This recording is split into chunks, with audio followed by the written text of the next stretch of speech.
Minamahal na obispo, hiniling po ng inang simbahan na ordenan ang mga kapatid nating ito upang maging mga diakono. Isinangguni po namin ito sa sambayan ng Kristiyano na nagbigay ng pagsang-ayon. Ang mga namamahala sa paghubog sa kanila ay nagpasyang sila'y maaaring ordenan. Kaya pinatutunayan ko po na sila ay karapat-dapat. Sa pagtataguyod ng poong may kapal at ng ating tagapagligtas sa Jesu Kristo, inihirang namin ang mga kapatid nating ito upang maging mga diakono. Bilang patunay ng inyong pagsang-ayon, hinihiling ko sa inyo na sila'y pasalubungan ng palakpakan.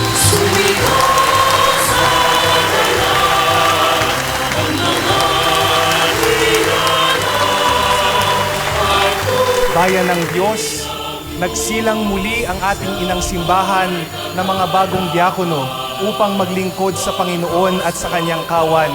Purihin ang Panginoon.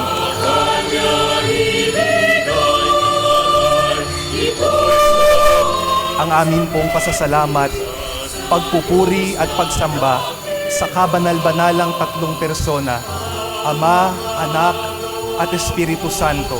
Gracias tibi Deus, gracias tibi, vera et una trinitas, una et summa deitas, sancta et una unitas. Thank you, O God, thank you.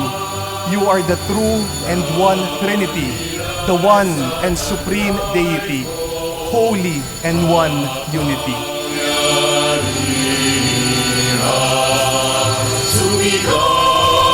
Sa inyo pong lahat, O bayan ng Diyos, dahil sa inyong mga panalangin at suporta sa aming mga seminaryo, ngayon umaning muli tayo ng mga manggagawa. Huwag po kayong magsasawa. Manatili po kayong lagi sa daang ating sama-samang tinatahak sa pagsasabuhay ng ating pangarap bilang isang diocesis ng Imus.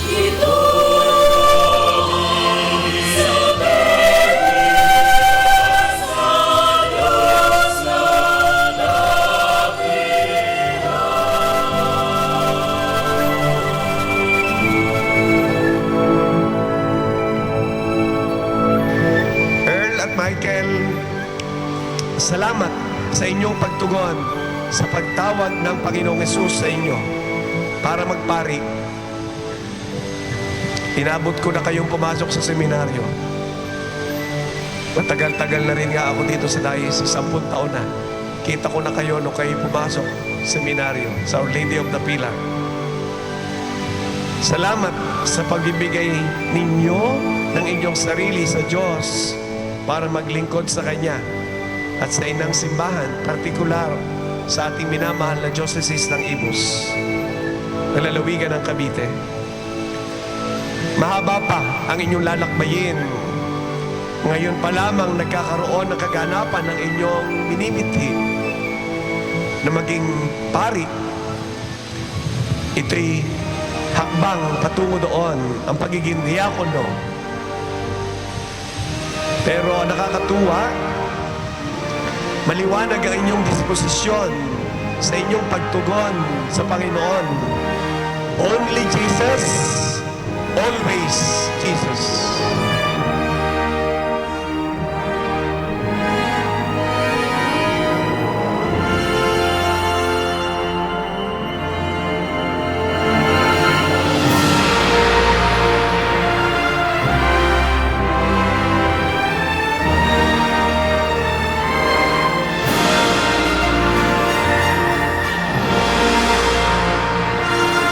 Only Jesus, always Jesus. Nawa sa panalangin ng mahal na Birheng Maria, ang Birhen del Pilar, patrona ng ating diocese, patrona dito sa ating katedral, kayo ay manatiling malapit palagi sa Panginoong Hesus at pagkalooban pa ang ating diocese ng marami pang bukasyon sa pagpapari para maglingkod sa sambayanan. Pagpalain tayo ng Diyos ngayon at magpakailanman.